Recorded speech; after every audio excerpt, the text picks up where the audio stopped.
Hi everyone, Andrea Vaca here from the Vaca Family Law Group, and today I want to revisit a blog that I wrote about 5 years ago called Don't Text While Divorcing.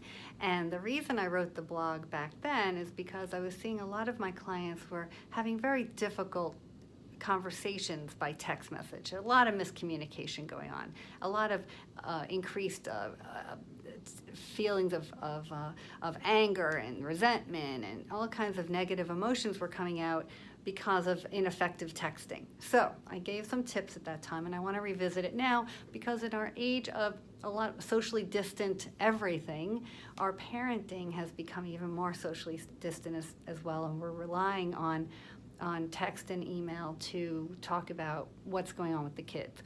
You know, it's easy to pick up the phone, but sometimes it's really hard to pick up the phone. Talking can be very difficult and emotionally fraught as well. So if we're going to use text and email, let's do it right.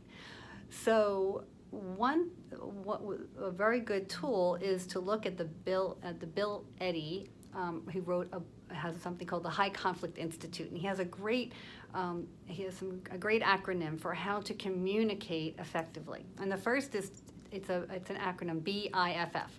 The first letter is for brief. Be brief in your communications. If you have a question or you need to convey something, just keep it to that point. Convey what you need to say, ask for the feedback that you need, and move on. Don't have a compound questions and compound information. The next letter is I for informative. If you know your co-parent is going to need some background information, then let them know what it is now. You know, I'm asking you this question because this is happening. What do you think of that? And leave it at that. Be as informative as you can and as brief as you can. The next letter is an F, and that stands for friendly. You know, send the type of text message that you'd want to receive.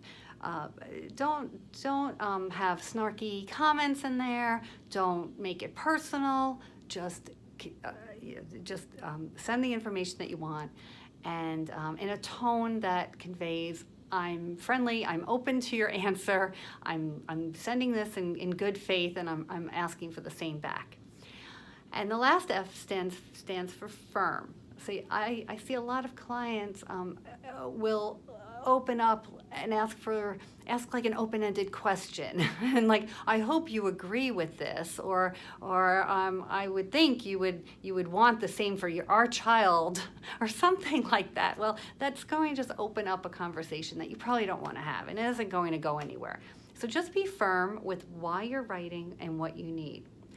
I'd like to think of this as your new BFF, your new best friend forever. Your BIFF is the friend that you will have if you want to communicate effectively and with as little animosity as possible with your child's other parent. So those are my tips for today.